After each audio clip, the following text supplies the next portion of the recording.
The thunder rolled across the Wyoming sky as Penelope Morgan clutched her 6-month-old daughter against her chest, her soaked dress clinging to her trembling body. Blood from a cut on her temple mixed with rainwater as she stumbled through the darkness, each flash of lightning illuminating the harsh landscape around her. Behind her lay the town of Silver Creek and the man she'd once called husband, who now wanted her dead. The rain had been falling for hours, turning the dirt roads into rivers of mud that pulled at her boots with every desperate step.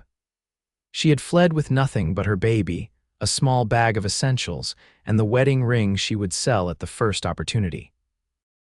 The year was 1875, and for a woman alone with a child in the West, prospects were grim.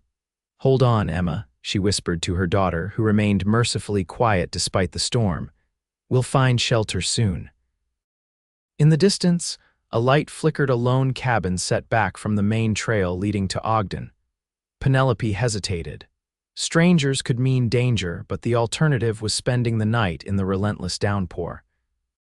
Emma was already developing a cough, and Penelope knew that without shelter, her baby might not survive until morning.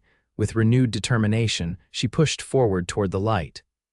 As she drew closer, she could make out a small but sturdy cabin with a covered porch. Smoke curled from the chimney, promising warmth inside. A horse nickered softly from a nearby lean-to stable. Penelope paused at the edge of the property. Her husband's warnings echoed in her mind. "No one will help you. No one will believe you over me." Harold Morgan was a respected businessman in Silver Creek. She was just a wife who'd failed to give him a son, a disappointment he reminded her of daily with his fists. Another crack of thunder decided for her. Clutching Emma tighter, Penelope rushed to the door and knocked, her knuckles raw against the rough wood.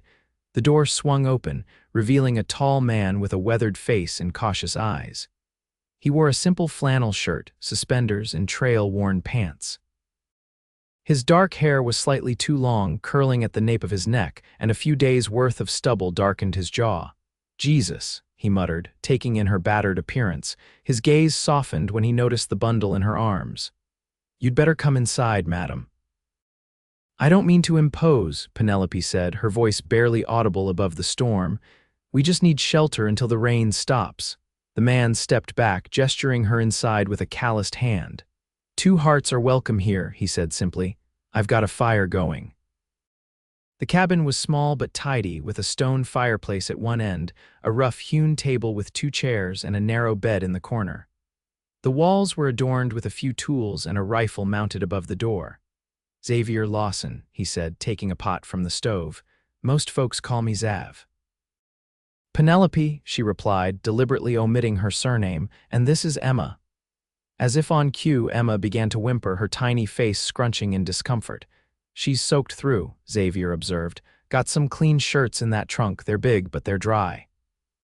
Penelope hesitated, her ingrained wariness battling against necessity. "I'll step outside while you change," he added, seeming to understand her reluctance. "Coffee'll be hot when I come back in." Once alone, Penelope moved quickly, stripping off her sodden dress and changing Emma's wet clothes. The baby's skin was cool to the touch, making Penelope's heart clench with worry. She wrapped Emma in one of Xavier's shirts, which enveloped the baby like a blanket, then changed into a shirt herself, rolling up the sleeves that hung past her hands. When Xavier knocked softly before re-entering, Penelope was seated by the fire, gently rocking Emma, who had fallen into an uneasy sleep. "Coffee," he offered, holding out a steaming mug. Penelope accepted it gratefully, the warmth seeping into her chilled fingers. "Thank you for taking us in." Xavier nodded, settling into a chair across from her. Storm like this wouldn't turn away anyone. His eyes drifted to the cut on her forehead, then to the bruise darkening her cheek, injuries she couldn't hide. "Though seems to me you're running from more than just rain." Penelope stiffened. "I should go once it clears." "That's your choice," Xavier said evenly, "but you're welcome to stay until you've got someplace safe to head to." "Why would you help strangers?" Penelope asked, the suspicion she'd learned from hard experience creeping into her voice. Xavier was quiet for a moment, his gaze drifting to a small framed photograph on the mantel, a woman with a gentle smile. "Because I know what it's like to need help and not get it," he finally said. Got coffee, food, and an extra bedroll, not much else, but what I have is yours while you need it. Emma stirred and began to cry, a thin, worried sound that tore at Penelope's heart. "Shh, sweet girl," she murmured, bouncing her gently. "She might be getting fevered," Xavier observed. "I've got some willow bark tea that could help if you're willing." Penelope nodded, her motherly concern overriding her caution. Xavier moved to the stove and began preparing the tea, his movements efficient and practiced. "You a doctor?" Penelope asked. A short laugh escaped him. "No, madam, just learned what I needed to survive out here. Spent 8 years driving cattle before settling on this patch of land." "You're a cowboy, then," he corrected. "Now I'm trying my hand at something steadier, got 50 acres and a small herd of my own, not much, but it's mine." He handed her a small cup of tea. "Just a few drops for the little one." Penelope carefully administered the medicine to Emma, who grimaced at the bitter taste but swallowed it dutifully. "You heading to Ogden?" Xavier asked as he prepared a simple meal of beans and salt pork. Penelope considered her answer carefully. "Eventually. I have an aunt there." The lie came easily. She had no family left, not since her parents died 3 years earlier. Xavier nodded, not pressing further. "It's a good town, growing fast with the railroad." They ate in companionable silence, the tension gradually easing from Penelope's shoulders as Emma fell into a more peaceful sleep. Outside, the storm continued to rage, but within the cabin's walls, Penelope felt safer than she had in months. "You can take the bed," Xavier said when they finished eating. "I'll sleep by the fire." "I couldn't, you can and you will," he interrupted firmly. "You and the little one need proper rest." Too exhausted to argue, Penelope thanked him and settled onto the bed with Emma nestled against her. Despite her intention to remain vigilant, the warmth and fatigue soon pulled her into a deep sleep. She woke with a start hours later, disoriented in the pre-dawn darkness. For a terrifying moment, she thought she was back in Silver Creek, and her hand instinctively tightened around Emma. But the unfamiliar feel of the rough cabin walls grounded her, and she remembered where she was. Xavier was still asleep by the fire, his large frame curled on a bedroll, one arm thrown over his eyes. In sleep, his face looked younger, the lines of worry smoothed away. Emma stirred, making small, hungry noises. Penelope fed her quietly, watching as light gradually filtered through the cabin's single window. The rain had stopped, leaving behind a fresh, washed scent that drifted in through the cracks in the walls. "Morning," Xavier's voice, rough with sleep, startled her. He sat up, running a hand through his disheveled hair. "Good morning," Penelope replied, adjusting her clothing as Emma finished nursing. "The storm's passed." Xavier nodded, rising to his feet in one fluid motion. "Roads'll be mud for a spell. You planning to head out today?" The question hung between them, loaded with implications. Penelope looked down at Emma, whose cheeks still held an unnatural flush. "I think Emma needs another day to recover," she said cautiously, "if that's all right." "Like I said, you're welcome here as long as you need." He moved to the stove, stoking the fire beneath it. "Got chores to tend to, but I'll be close by if you need anything." After he left, Penelope explored the cabin more thoroughly. It was sparsely furnished but meticulously maintained. A small bookshelf held a surprising collection of volumes Whitman Dickens and several books on agriculture and animal husbandry. On the mantel, beside the photograph she'd noticed the night before, sat a tarnished pocket watch and a carved wooden horse. Emma seemed better after another dose of willow bark tea, her fever subsiding enough that she wanted to play. Penelope sat her on a blanket on the floor, watching as she batted at a wooden spoon Xavier had left within reach. Through the window, Penelope could see Xavier working in the small corral beside the cabin, a dappled gray horse following his commands as he trained it. His movements were patient and gentle, even when the horse grew skittish. By midday, Penelope felt restless. She'd spent so many months confined to her house in Silver Creek that even this small cabin began to feel constraining. Wrapping Emma in a clean blanket, she ventured outside. The Wyoming landscape stretched before her, vast and wild. Xavier's property sat in a small valley, protected by rolling hills on 3 sides. A modest herd of cattle grazed in the distance, and a stream meandered through the property, swollen from the recent rain. Xavier looked up from his work, raising a hand in greeting. Penelope walked toward him, careful of the muddy ground. "Your horse is beautiful," she commented, stopping at the corral fence. "Temperamental is what she is," Xavier replied with a smile, "but she'll make a good cutting horse once she settles." Emma cooed, reaching a tiny hand toward the animal. The horse approached cautiously, nostrils flaring as she caught the baby's scent. "She's gentle with little ones," Xavier assured Penelope, opening the gate and joining them. "Name's Juniper?" "You have a lovely place here," Penelope said, meaning it. The isolation that had seemed daunting in the dark now felt like a blessing. "It's coming along," Xavier replied, a hint of pride in his voice. "Started with nothing but that cabin and 10 acres 3 years back, been adding to it bit by bit. All alone," a shadow crossed his face. "My wife, Sarah, she died of fever our first winter here." He gestured toward the small rise behind the cabin. "She's buried up there under the oak." "I'm sorry," Penelope said softly. Xavier shrugged, his expression closing. "Life out here is hard on women." His eyes found hers. "Which is why I wonder what's driving you to face it alone with a baby." Penelope looked away, focusing on Emma. "Sometimes what you're running to is safer than what you're running from." Xavier was quiet for a long moment. "Your husband?" he finally asked. Penelope nodded slightly, not trusting her voice. "He the one who did that." Xavier pointed to her face where the bruise had darkened overnight. "Among other things," Penelope admitted. "He changed after Emma was born, wanted a son, blamed me." The words came haltingly, each one a weight lifted from her shoulders. "Last night he came home drunk, said Emma was too much trouble that she broke off, unable to finish. So you ran," Xavier completed for her. "I had to." Penelope met his gaze defiantly. "He's a powerful man in Silver Creek. The law wouldn't help us." Xavier's jaw tightened. "You did right," he said firmly. "A man who raises a hand to his wife and threatens a child deserves neither." The simple validation nearly undid her. For months, Harold had convinced her that she was worthless, that no one would believe her over him. Hearing Xavier's immediate acceptance of her truth made her eyes sting with unexpected tears. "Come on," Xavier said, gently changing the subject. "Let's get you two back inside." "Got a stew that needs tending." Over the next 2 days, a routine developed. Xavier worked his land during the day while Penelope recovered her strength, caring for Emma and helping around the cabin. In the evenings, they shared meals and conversation by the fire. Xavier spoke of his dreams for the ranch, of the herd he was slowly building, and the orchard he hoped to plant come spring. Penelope told him about her life before marriage, how she'd been a schoolteacher in St. Louis, how she'd met Harold when he'd come east on business, how his promises of adventure in the West had seduced her.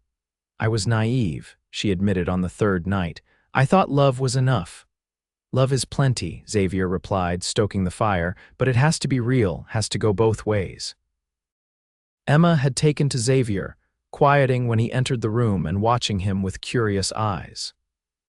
He was awkward with her at first, but by the 3rd day, he was confidently holding her while Penelope prepared dinner, telling her stories about the ranch animals in a gentle voice that made Penelope's heart twist with longing for what she'd never had with Harold.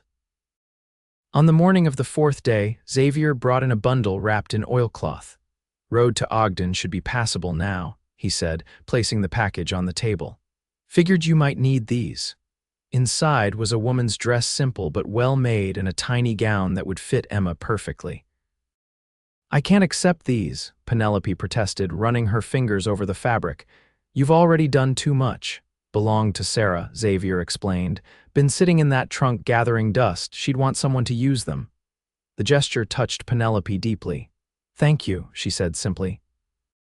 Xavier nodded, then added, "There's a stage that passes about 5 miles from here, heads to Ogden twice a week. Tomorrow's one of those days. I can take you if you're still set on going." The prospect of continuing her journey, which had seemed so urgent just days ago, now filled Penelope with unexpected dread.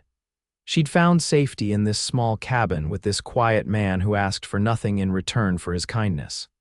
"I should," she said reluctantly. I can't impose on your hospitality forever." Xavier looked as if he wanted to say more but instead nodded. "I'll saddle the horses at first light." That evening, a tension hung between them, unspoken words filling the cabin. Emma seemed to sense it, fussing more than usual until exhaustion finally claimed her. Penelope sat by the fire long after Xavier had retired to his bedroll, watching the flames and weighing her options. She had a little money enough for a room in Ogden for a week, maybe two. After that, she'd need work, but with Emma to care for, her options were limited. Harold wouldn't give up easily. He'd track her, if only to punish her for the humiliation of leaving him. "Can't sleep," Xavier's voice startled her. "Just thinking," she replied, not turning around. Xavier sat beside her, close enough that she could feel the warmth radiating from him. "Been thinking too," he said. "About you and Emma." Penelope looked at him then, his face half in shadow, half illuminated by the firelight. "This place isn't much," he continued, "but it's safe. No one comes out this way unless they're invited. Your husband, he wouldn't find you here." "What are you saying, Xavier?" Penelope asked, hardly daring to hope. "I'm saying you could stay, help with the ranch. It's too much for one person anyway." His eyes held her steadily. "No strings attached. You'd have the cabin. I can sleep in the lean-to until I build something proper." "Why would you do that?" Xavier looked away into the fire. "Because in the 4 days you've been here, this place has felt more like a home than it has since Sarah died." He ran a hand through his hair, a gesture Penelope had come to recognize as a sign of nervousness. "I'm not asking for anything, Penelope, just offering a safe place for you and Emma." The sincerity in his voice moved her deeply. "I don't know what to say." "Don't say anything tonight," Xavier advised, rising to his feet. "Sleep on it. Tomorrow you can decide whether to get on that stage or stay here." Sleep eluded Penelope that night. She lay awake, watching Emma's peaceful breathing, weighing the risk of staying against the uncertainty of leaving. By dawn, she had made her decision. Xavier was already outside, saddling a horse when she emerged from the cabin with Emma in her arms. "Morning," he said, not quite meeting her eyes. "Thought we'd leave in about an hour if that suits you." Penelope took a deep breath. "I was wondering," she began, "if that offer to stay still stands." Xavier's hands stilled on the saddle. "It does." "Then we'd like to accept, at least for a while," Penelope said. "I can cook, clean, help with the ranch. I don't want charity." A smile spread slowly across Xavier's face. "Never thought you did." He abandoned the saddle and crossed to her. "I'm glad you're staying, Penelope." The weeks that followed established a new rhythm to their lives. True to his word, Xavier moved his bedroll to the lean-to beside the stable, giving Penelope and Emma privacy in the cabin. During the days, they worked side by side, Penelope taking charge of the household and the small kitchen garden, Xavier tending to the cattle and horses. In the evenings, they shared meals and conversation, gradually revealing the layers of their lives to each other. Penelope learned that Xavier had come west after the war, where he'd fought for the Union and lost his brother in the Battle of Gettysburg. He'd worked as a cowhand on various ranches before meeting Sarah, the daughter of a rancher who'd hired him. They'd married against her father's wishes and struck out on their own with nothing but Xavier's savings and Sarah's determination. "She was the brave one," Xavier told Penelope one evening as they sat on the porch, watching the sunset. Emma was asleep inside, her recent growth spurt leaving her exhausted. Had all these plans for the place. Orchard there, vegetable garden expanded down to the stream. She was going to raise chickens, maybe goats. "She sounds remarkable," Penelope said gently. She was. Xavier looked toward the oak tree on the rise. "After she died, I nearly gave up on all of it, seemed pointless without her." He glanced at Penelope. "Then I remembered how mad she'd be if I quit, so I stayed, kept working, figured I'd honor her by building what we planned together." Penelope understood the devotion that drove him. Despite everything, she'd loved Harold once, or at least the man she'd thought he was. She'd endured his growing cruelty partly out of that remembered love, believing she could somehow recapture what they'd lost. Harold wasn't always. Penelope hesitated, searching for words. "When we first married, he was charming, attentive. I thought I was the luckiest woman alive." She twisted her hands in her lap. The first time he hit me was 3 months after the wedding. I'd burned the biscuits. He apologized after, cried, promised it would never happen again. Xavier's face darkened, but he remained silent, letting her speak.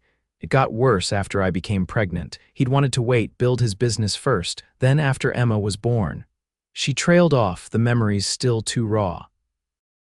Some men aren't fit to be called men, Xavier said quietly. Your husband is one of them. Penelope nodded, grateful for his understanding. I should have left sooner, for Emma's sake, if not my own. You left when you could, Xavier said firmly. That's what matters. As June turned to July, and July to August, the tentative friendship between them deepened into something more. Penelope found herself watching Xavier as he worked, admiring the strength in his shoulders, the gentleness in his hands when he handled Emma.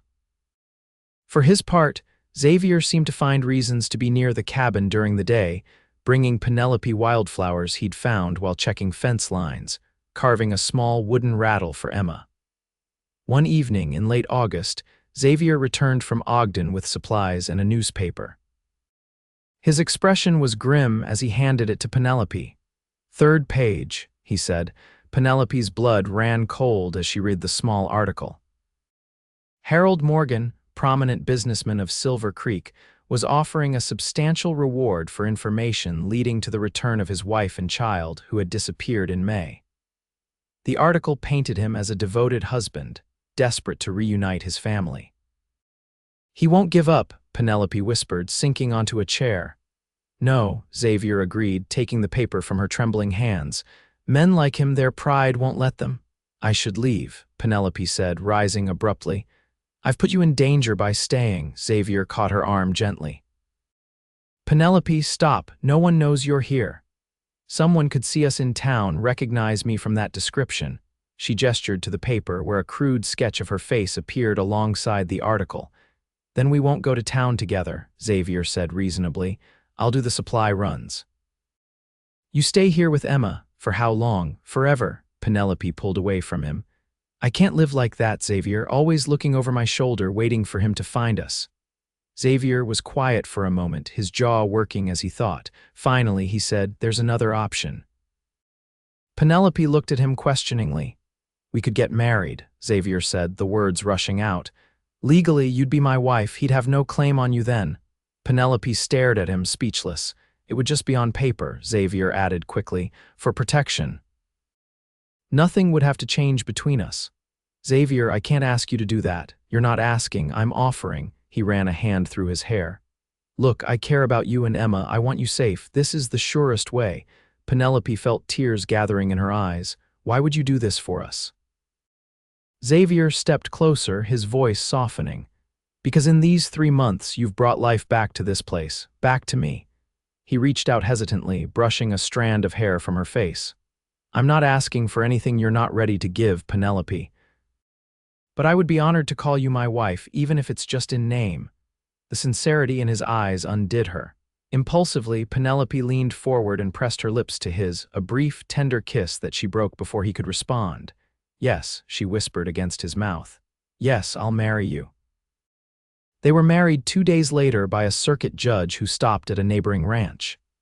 The ceremony was brief and without fanfare, witnessed only by the rancher and his wife. Penelope wore Sarah's dress, altered slightly to fit her smaller frame, and carried wildflowers Xavier had gathered that morning.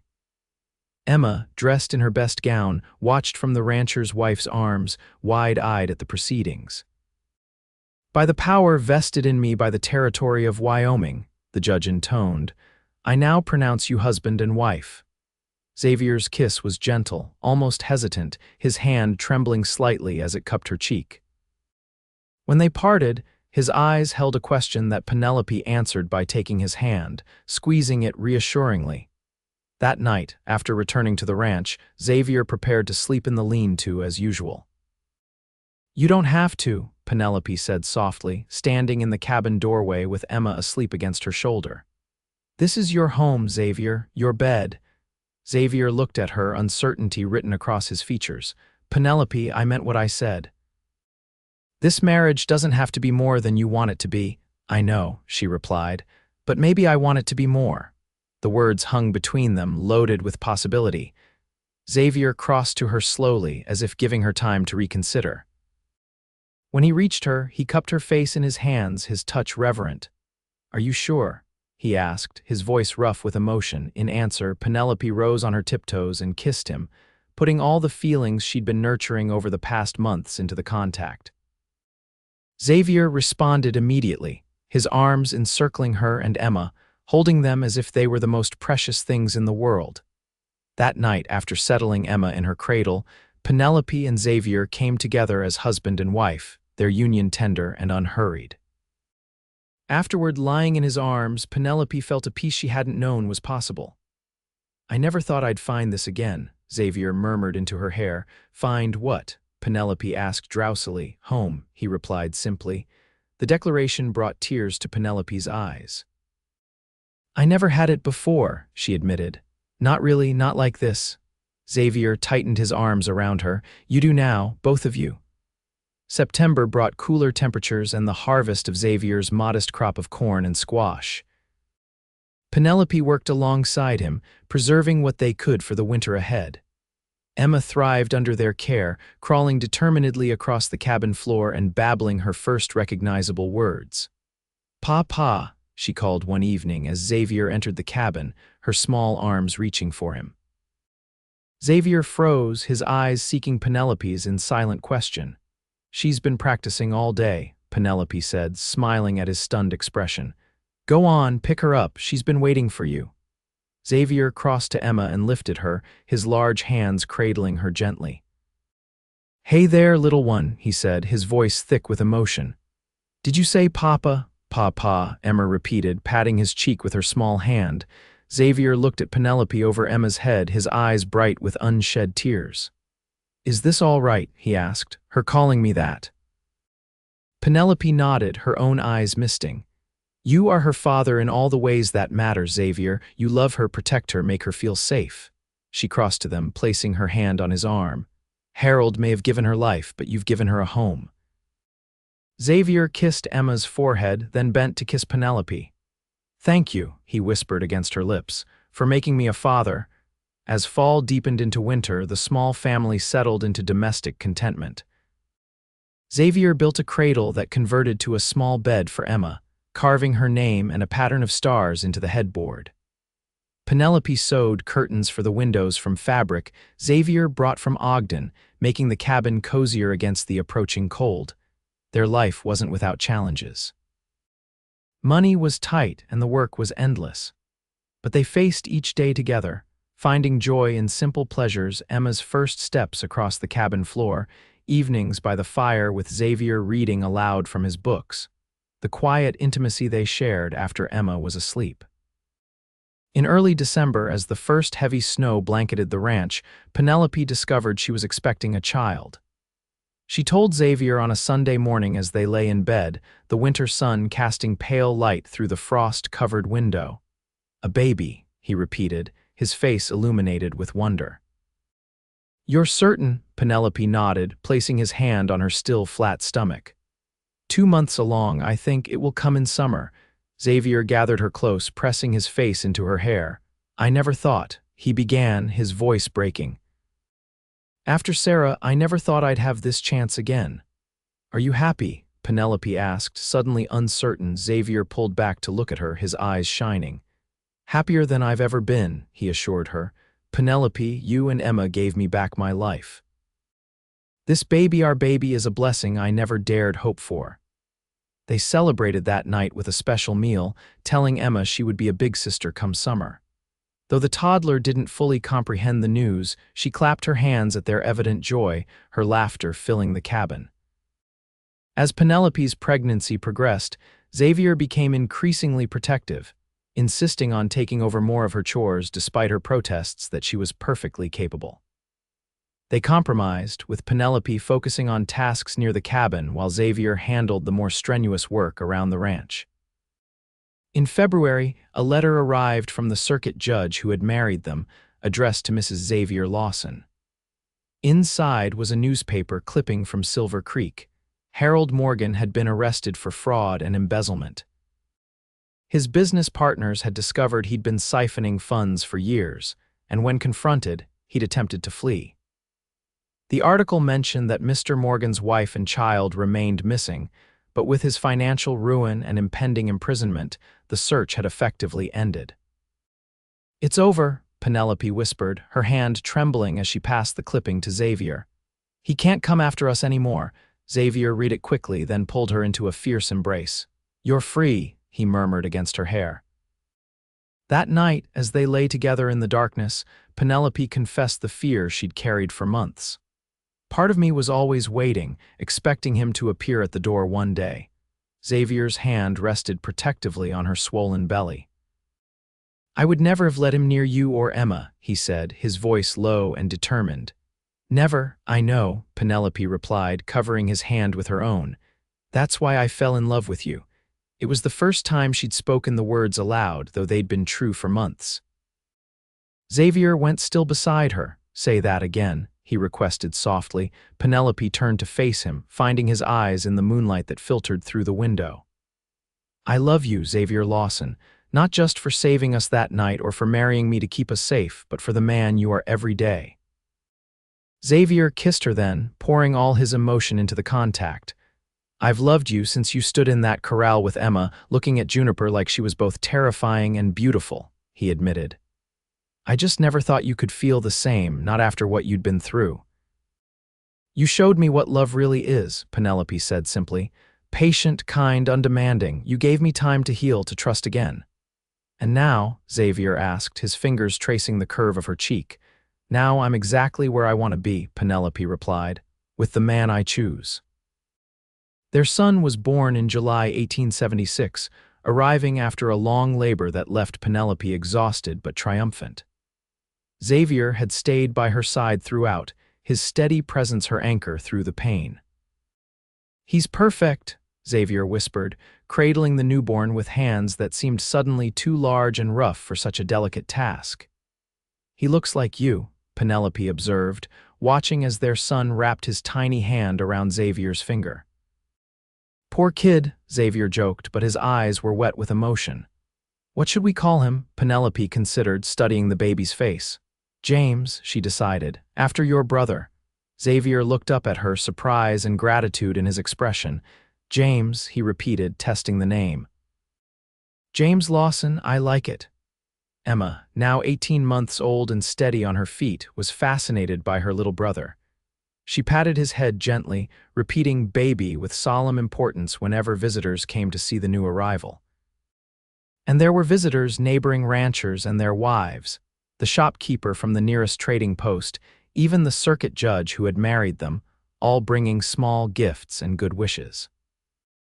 Penelope, who had once feared being recognized, now found herself welcomed into the scattered community as Xavier's wife and the mother of his children. As summer faded into fall, and fall gave way to another winter, the small Lawson family thrived. Xavier's careful management of the ranch began to pay off, allowing him to hire a hand to help with the cattle. The extra income meant improvements to the cabin, a proper bedroom for Emma, a larger kitchen where Penelope could preserve the bounty from her expanded garden. By the time James celebrated his first birthday, Penelope could scarcely remember the frightened woman who had stumbled through the rain with a baby clutched to her chest. That night, after the children were asleep, she and Xavier sat on the porch, watching the stars emerge in the clear Wyoming sky. "Do you ever think about it?" Xavier asked suddenly. "That night you arrived here," Penelope leaned against his shoulder, content in his warmth. "Sometimes it seems like another lifetime." "I thank God for that storm every day," Xavier admitted, his arm tightening around her. "It brought you to me." "And I thank God for the cowboy who opened his door to two hearts in need," Penelope replied, turning to kiss him softly. "Best decision I ever made," Xavier murmured against her lips. In the years that followed, the ranch prospered under their joint care. Emma grew into a spirited girl with her mother's determination and Xavier's quiet strength. James, sturdy and thoughtful, shadowed his father around the property, soaking up knowledge like the dry earth absorbed rain. Two more children joined the family, a girl they named Sarah, after Xavier's first wife. and another boy, Michael, who arrived as a surprise when Penelope was certain her childbearing years were behind her. By 1885, the original cabin had been expanded into a proper house, with enough rooms for their growing family and the occasional visitors who stopped by. Xavier's cattle operation had grown to a respectable size, his reputation for fair dealing and quality stock spreading throughout the territory. Penelope, once a schoolteacher, found herself teaching again first her own children, then those of neighboring ranchers who brought their little ones for lessons 3 days a week. On the 10th anniversary of her arrival at the ranch, Xavier surprised Penelope with a small gold locket. Inside was a miniature photograph of their family, taken on their last trip to Ogden. 10 years, he marveled, fastening it around her neck. Sometimes I can't believe how lucky I am. It wasn't luck, Penelope corrected him, her fingers tracing the locket's delicate engraving. It was courage yours in opening your door to strangers, mine in trusting you enough to stay. Xavier smiled, the lines around his eyes deepening. At 42, his dark hair was now threaded with silver, his face weathered by years of working outdoors. To Penelope, he had never been more handsome. Either way, he said, drawing her close, I'd do it all again in a heartbeat. So would I, Penelope whispered, standing on tiptoe to kiss him. Every step that led me to you was worth it. That night, as they lay together in the bedroom that had long since become theirs, Penelope reflected on the journey that had brought her to this moment. From the terror of that stormy night to the peace of today, she had traveled a path she could never have imagined when she fled Silver Creek with nothing but her baby and the clothes on her back. "What are you thinking about?" Xavier asked, noticing her contemplative expression. "About rain," Penelope replied, snuggling closer to him. "And how sometimes the worst storms lead us exactly where we need to be." Xavier's arms tightened around her. "Two hearts are welcome here," he murmured, echoing the words he'd spoken on that fateful night. "That's what I told you then." "And now there are 6, Penelope completed, smiling against his chest. "6 hearts in a home built with love. 6 hearts," Xavier agreed, his voice thick with emotion. "And yours, Penelope Lawson, will always be the most precious to me." As they drifted to sleep, wrapped in each other's arms, the sound of gentle rain began to fall on the roof above them, a reminder of beginnings, of courage, and of the shelter they had found in each other's love.